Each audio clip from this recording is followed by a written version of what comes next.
vous a menti. Les friands au fromage ne sont pas tant au fromage qu'à la béchamel. Voici donc ma version des friands au fromage vegan.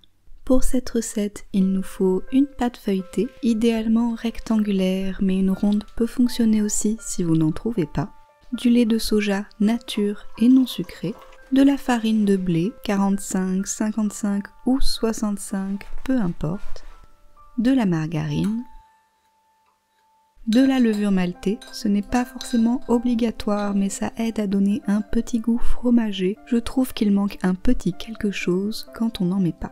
Du miso blond, là aussi pour le goût fromager, ce n'est pas la peine d'en acheter juste pour la béchamel, mais si vous en avez déjà, utilisez-le.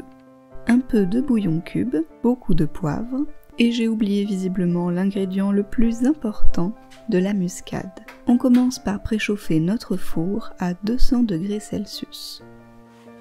Puis on peut commencer à faire notre béchamel en faisant chauffer une casserole sur feu doux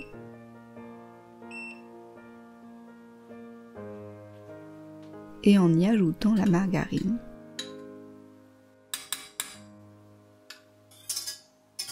Quand la casserole est chaude et que la margarine est fondue, j'ajoute la farine et je fouette bien pour incorporer les deux.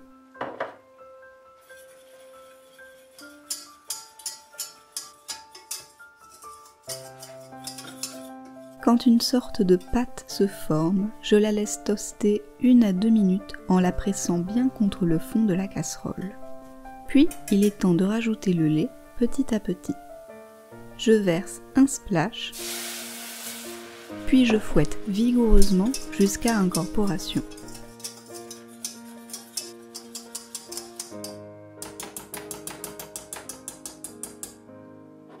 Puis je recommence. Vérifiez bien entre chaque étape que le lait est bien incorporé et qu'il n'y a pas de grumeaux dans la pâte. On obtient à la fin une crème qui finira d'épaissir en refroidissant. Une fois tout le lait incorporé, on peut ajouter nos assaisonnements. Le bouillon, le miso, la levure maltée, le poivre et la muscade. Puis on mélange bien. Je goûte pour vérifier si j'ai besoin d'ajuster les assaisonnements ou non.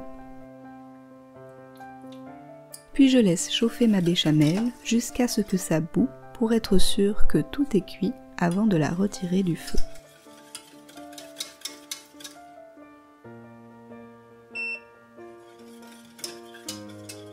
On va la laisser refroidir quelques minutes et préparer pendant ce temps notre pâte feuilletée. Si vous n'avez pas trouvé de pâte rectangulaire, vous pouvez simplement utiliser une pâte ronde et faire des triangles au lieu de rectangles. Pour marquer ma pâte et avoir des rectangles de la même taille, je commence par la plier en deux sans la coller. C'est simplement pour marquer le pli et avoir une ligne droite.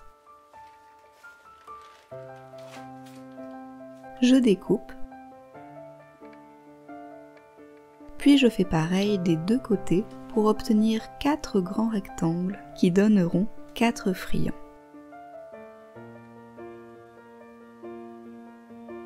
Une fois que c'est fait, il ne reste plus qu'à les remplir. Je mets environ 2 cuillères à soupe de ma béchamel refroidie d'un côté d'un rectangle sans étaler jusqu'au bord. J'étale un peu d'eau avec le bout d'un doigt sur les bords pour aider à sceller. Puis je replie ma pâte feuilletée par-dessus le tout.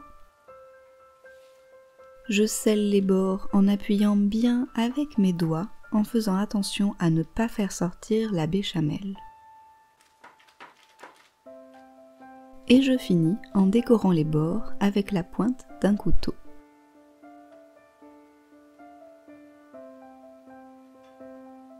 Puis je recommence pour mes 4 friands. Vous n'êtes pas obligé de faire la décoration sur les bords, mais je trouve quand même que c'est beaucoup plus joli comme ça.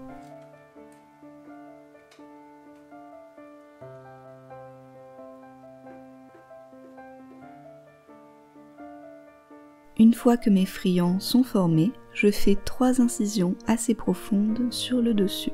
J'utilise une lame de rasoir, mais vous pouvez utiliser un couteau très aiguisé. Je plante ensuite la pointe de mon couteau au milieu des 3 incisions pour faire des cheminées d'où s'échappera la vapeur à la cuisson.